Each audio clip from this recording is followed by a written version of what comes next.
Good morning student. Class 10th subject math exercise 5.2 की examples आज हम करेंगे। सबसे पहले है थर्ड एग्जांपल। इसमें क्या है, find the 10th term of the AP. तो सबसे पहले हम क्या लिखेंगे, एपी लिखेंगे। एपी क्या है, 2 7 12। तो इसमें हमने क्या फाइंड करना है, 10th टर्म फाइंड करनी है। ये फर्स्ट टर्म है, ये सेकंड टर्म है, ये थर्ड टर्म है। इसी डिफरेंस से आगे बढ़ते चले गए हम और अब हम पहुंच गए 10th टर्म पे। तो 10th टर्म हमने फाइंड करनी है इसकी, ठीक है। तो सबसे पहले क्या लिखेंगे, जो गिवन है वो लिख लो। ए गिवन है 2, बी गिवन है 7 - 2 5। सेकेंड टर्म में से आपने क्या करना है, फर्स्ट टर्म कम कर देनी है, सब्ट्रैक्ट कर देनी है। तो क्या आएगा 5। उसके बाद क्या करना है, 10th टर्म निकालनी है, मीन्स कि A10 आपने फाइंड करना है। आपको बताया था कि ये सारी टर्म है A1 A2 A3 A4 A5 A6, ये सभी क्या है, टर्म्स हैं, ठीक है। तो इस तरीके से हम आगे बढ़ते चले गए। तो A10 निकालना था इसमें 10th टर्म। तो 10th टर्म क्या आएगी, पहले हम nth फार्मूला लिखेंगे। an = a + n - 1 × d। अब n की वैल्यू पुट कर देंगे। n क्या गिवन दिया हुआ है, हमें 10 गिवन दिया है। तो 10 दिया हुआ है, तो इस n की जगह जहाँ पे n लिखा हुआ है वहाँ पे क्या पुट करेंगे, 10। यहाँ पे a की वैल्यू कितनी है, 2 है, प्लस n की वैल्यू कितनी है, 10, d की वैल्यू 5। तो A10 = कितना आ गया, 2 + 9 × 5। A10 कितना आ गया, 47। तो ये आंसर आ गया, ठीक है।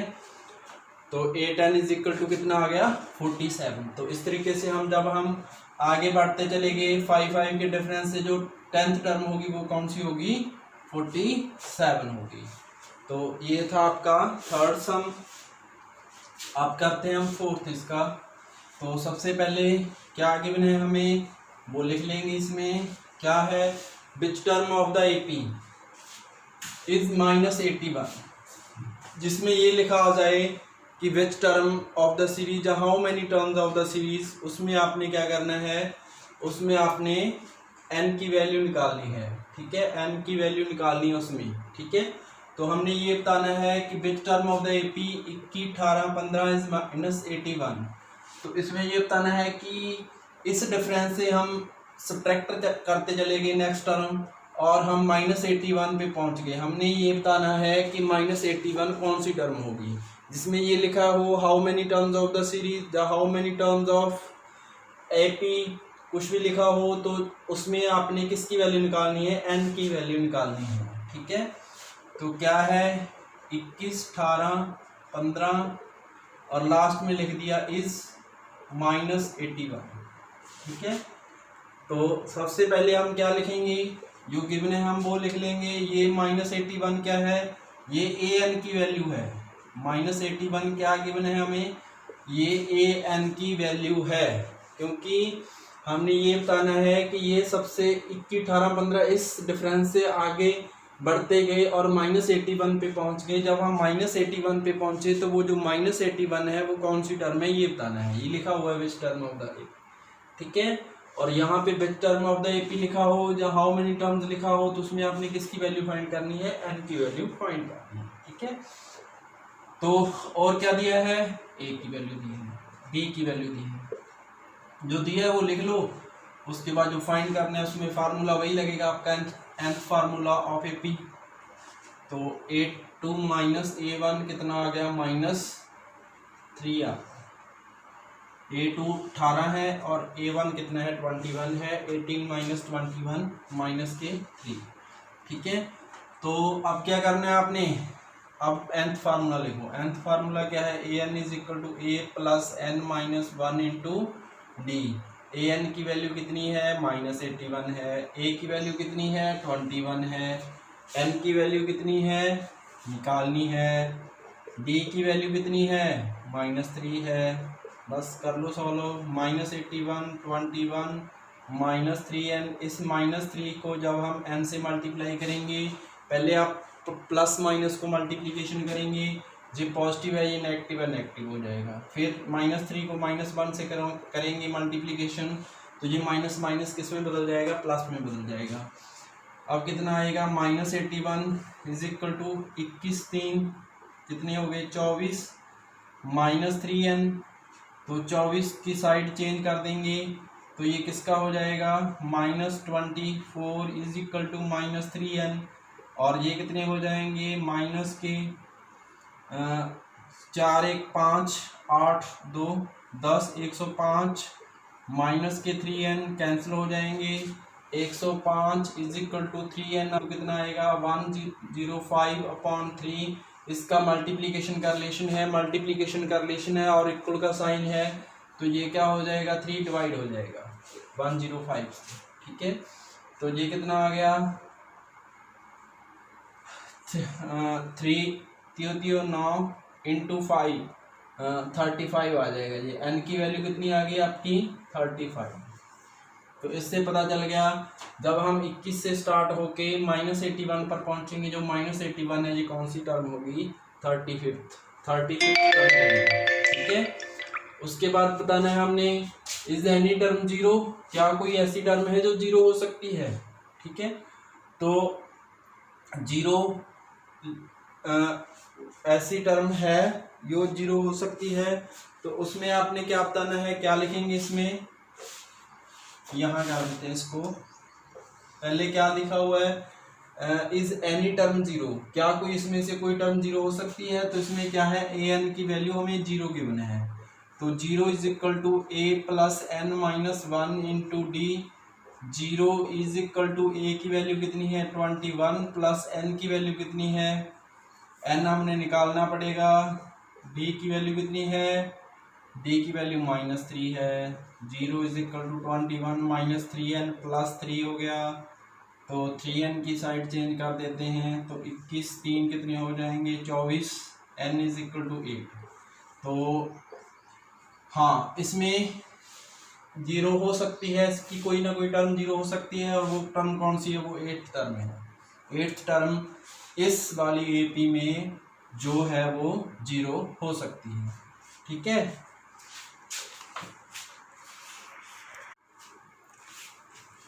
अब हम देखते हैं इसका 4th सम हो गया आपका 5th सम। 5th सम में देखेंगे क्या लिखा हुआ है, हमें क्या दिया हुआ है, 5th sum find AP whose third term is 5 and the 7th term is 9। Third term हमें दी गिवन है, third term is 5 and 7th term is 9, तो हमने क्या फाइंड करनी है, AP फाइंड करनी है, ठीक है। तो इसमें सबसे पहले जो दिया है उसी से ही हम आंसर निकालेंगे। गिवन क्या है, third term is 5, third term कौन सी है, आपको बताया था कि ये सारी टर्म्स है A1 A2 A3 A4 A5 A6, ये सभी टर्म्स हैं, ठीक है। तो हमने कौन सी टर्म दे रखी है, A7 दे रखी है और A3 दे रखी है। A3 कितनी दी है 5 दी है, A7 कितनी दी है 9 दी है, तो इसकी जगह यहाँ पे फार्मूला पुट कर देंगे, क्या कौन सा फार्मूला, वही फार्मूला, कौन सा nth फार्मूला, यहाँ पे n लिखा हुआ है, वहाँ पे कितना पुट कर देंगे 3 पुट कर देंगे, और एक बार यहाँ पे n दिया वहाँ पे 7 पुट कर देंगे, ठीक है। तो 3 पुट करेंगे कितना आएगा, a प्लस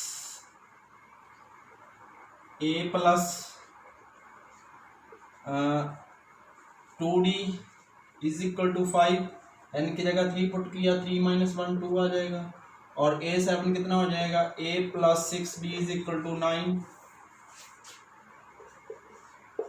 ये फर्स्ट बन गई आपकी, ये सेकंड बन गई, ठीक है। सेकंड इक्वेशन है, ये फर्स्ट इक्वेशन है, ये सेकंड इक्वेशन।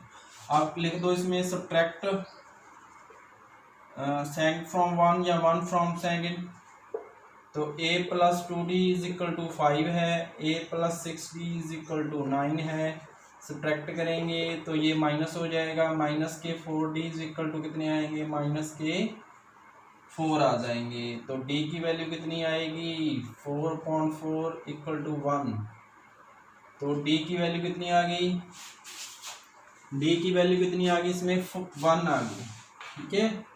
तो d is equal to 1। D की वैल्यू यहाँ इक्वेशन नंबर 1 में पुट कर दो, चाहे इक्वेशन नंबर 2 में पुट कर दो, ठीक है। तो आपके पास किसकी वैल्यू आ जाएगी, ए की वैल्यू आ जाएगी। तो a plus 2 into 1 is equal to 5, 1 में पुट कर दी, यहाँ पे लिख देंगे put the value of d in equation 1। तो a plus 2 is equal to 5, a is equal to 5 minus 2, a is equal to कितनी आ गई, 3 आ गई। अब हमने AP निकालनी है। कोई भी AP निकालने के लिए आपको दो ही चीज़ों की ज़रूरत है, एक A की और D की। यदि A और D की आपके पास वैल्यू आ गई तो आप क्या निकाल सकते हो, AP निकाल सकते हो, क्योंकि एक AP क्या होती है, A plus D, A plus 2D, A plus 3D। इस तरीके से आगे बढ़ते जाएंगे। A की वैल्यू कितनी है, 3 है। A में D ऐड कर दो 4 हो जाएगी, फिर A में 2D ऐड कर दो, कितनी हो जाएगी आपकी, थर्ड टर्म आ जाएगी। इस तरीके से हम आगे बढ़ते जाएंगे। तो ये क्या होगी, ये आपकी AP, ये आंसर है इसका, 3, 4, 5, ठीक है। Check whether 301 is a term of the list of numbers. 301 है वो टर्म है या नहीं है इसकी, इस लिस्ट की। लिस्ट क्या है, 5, 7, 11, 5, 11 एंड 17, ये है 6 सम। तो 301 बताना है कि ये टर्म है या नहीं है। 301 टर्म बतानी है जिसमें, तो उसमें आपने क्या लिखना है कि 301 क्या है, an की वैल्यू है, a क्या है 5 है, an क्या है 301 है, d क्या है 6 है, 11 में से 5 गए 6। अब देखो इसमें ये बताना है कि 301 टर्म है या नहीं है।